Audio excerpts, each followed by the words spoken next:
Maulan na panahon na naman mga kapatid at ang nakakaapekto ngayon sa bansa ay ang LPA na namuo sa loob ng Philippine Area of Responsibility kahapon.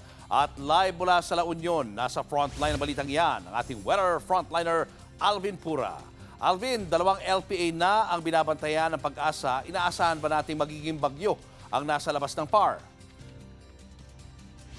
Yes, Julius, meron nga tayong binabantayan dalawang low pressure area sa loob at labas ng ating area of responsibility.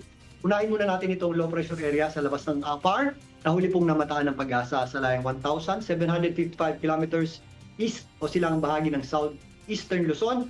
At ito pong low pressure area na ito ay mababaw o yung tinatawag nating shallow low pressure area. Kaya hindi po yan natin inaasahan maging bagyo at sa ngayon, hindi pa rin natin inaasahan pumasok sa ating area of responsibility. Ito po ay posibleng malusaw lang sa mga susunod na araw at wala pong magiging direktang epekto sa atin. Pero ito pong mas malapit na low pressure area ay nabuo dyan sa eastern section ng Visayas.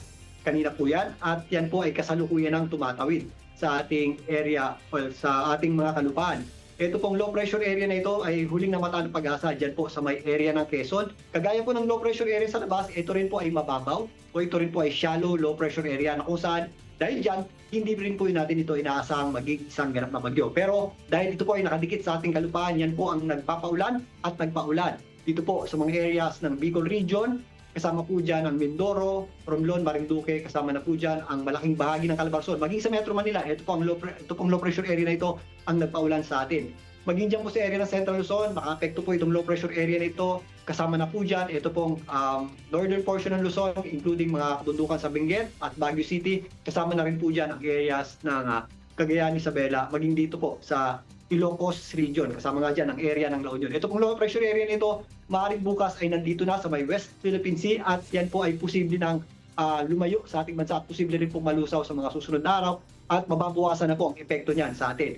Kaya bukas, dito po sa eastern section ng Northern Luzon, yung ating easterlies na lamang at yung ating salubungan ng hangin o wind convergence na patungo dito sa ating low pressure area ang magdudulot po ng mga kalat-kalat na pagulan at mga posibleng thunderstorms dito po sa mga areas ng Isabela, Cagayan, Aurora, kasama na po dyan ang hilagang bahagi ng Quezon. Samantalang ang mga areas po ng Pangasinan, maging dito po sa areas ng Zambales at Bataan, ang western section ng Central Luzon, kasama po dyan ang Pampanga at Tarlac, meron pa rin tayong mga kalat-kalat na pagulan at mga posibleng thunderstorms. Sa Metro Manila nga, ngayong araw na ito, nakapagtala po tayo ng 74.5 millimeters na pagulan. Yan po ay mula kanina alas 2 ng madaling araw hanggang alas 2 ng hapon. Madadagdagan pa po ang numero na yan pero yan po ay pumapasok doon sa tinatawag nating moderate na mga pagulan o katamtaman na mga pagulan. Yan po ay sa loob ng 12 hours. Ito po ay maaaring makatulong sa kakulangan ng tubig dyan sa Angat Dam pero yan po ay hindi pa sapat. Kailangan para natin ng mas maraming pagulan sa mga susunod na araw or sa mga susunod na linggo. Samantalang bukas sa Metro Manila, mas mababawasan na po yung epekto ng ating low pressure area. Makakasa na po tayo ng mas magandang pagsilip ng araw at sa dakong hapon, magiging mas maulap po muli yung ating panahon at posible pa rin po yung ating mga pulo-pulo o yung mga isolated na mga pagulan at thunderstorms. Kaya sa mga lalabas ng bahay, although mas mababawasan na po ang epekto ng low pressure area, ugaliin pa rin po nating magdala ng payo dahil posible nga yung ating mga biglang buhos ng malakas na pagulan dulot ng thunderstorms tuwing hapon at gabi. At yan muna latest sa ating lagi ng panahon. Muli ito po ang inyong weather frontliner, Alvin Pura, na lagi may panahon para sa Julius. Maraming salamat, weather frontliner Alvin Pura. Mga kapatid, Julius Babaw po. Para sa komprehensibo at makabuluhang balitaan at talakayan, mag-follow at mag-subscribe na sa social media pages ng News 5.